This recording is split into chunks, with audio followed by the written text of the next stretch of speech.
Respecto del subsidio de transporte, habrá que decir que es un valor que debe cancelar el empleador a los trabajadores que devenguen mensualmente hasta 2 salarios mínimos legales mensuales vigentes. Ojo, no menos, sino hasta 2 salarios mínimos legales mensuales vigentes. Teniendo en cuenta entonces que el empleador no debe pagarlos cuando el empleado se encuentre dentro de los periodos de vacaciones o incapacidades, puesto que en esos casos el trabajador no debe trasladarse a ningún lugar de trabajo. Además de ello, como dije hace un momento, siempre y cuando el trabajador no tenga que gastar por concepto de movilización, el empleador no estará en la obligación de pagarle. Por ejemplo, en los casos cuando el trabajador resida en el mismo lugar de trabajo, también en los casos en que el trabajador viva, por ejemplo, muy cerca de la empresa, podría omitirse el pago de dicho monto. Sin embargo, por cuestión de manejo, las empresas usualmente le pagan el auxilio de transporte a todos los trabajadores.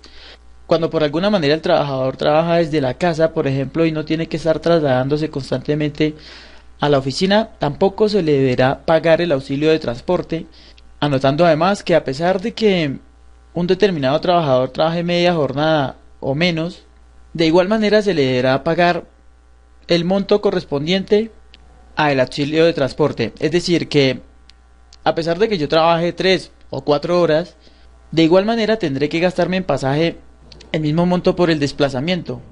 Y desde ese punto de vista tendrá derecho el trabajador para poder recibir el 100% de dicho auxilio. En los casos en que el trabajador vaya a la empresa algunos días, se liquidará proporcionalmente a los días que tenga que ir hasta la empresa. Entonces, si a un determinado trabajador le implica trasladarse 15 días a la empresa, se le cancelará por concepto de auxilio de transporte esos 15 días que debió haber tomado el transporte público o que debió desplazarse por algún medio hasta dicha empresa. Respecto de los trabajadores que tienen salario variable, habrá que anotar que mes a mes se deberá realizar el cálculo correspondiente para verificar si en ese periodo de tiempo tiene derecho o no a recibir dicho pago. Es decir, que hay trabajadores que podrán recibir auxilio de transporte en algunos meses sí y en otros meses no. Y desde este punto cabe resaltar que respecto de la base salarial para poder liquidar el auxilio de transporte, entra tanto primas como recargos y bonificaciones, entre otros conceptos salariales, de acuerdo a lo definido en los marcos salariales. Y por tanto, si un trabajador supera la base de 2 salarios mínimos legales mensuales vigentes por concepto de horas extras o recargos nocturnos, perderá el derecho a dicho auxilio. Resulta un tanto injusto, sin embargo, de esta manera es que se maneja. Y como siempre, un ejemplo hablará más que 1000 palabras, por lo que tengo entonces el salario mínimo para el año 2015 equivalente a 644.350.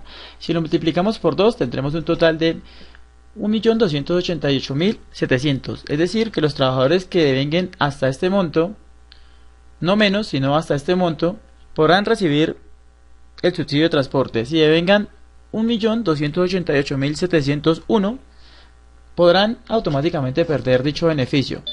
Tengo entonces que un trabajador tuvo una serie de devengos en el mes corriente y por tanto, si tomáramos única y exclusivamente el salario base que devenga el trabajador, efectivamente podría recibir el auxilio, puesto que no supera el monto de los 2 salarios mínimos. Sin embargo, si tenemos en cuenta el valor de las horas extras, los recargos nocturnos, comisiones y otros conceptos salariales, automáticamente ese empleado superará la barrera del 1.288.700 y por ello no recibirá dicho beneficio.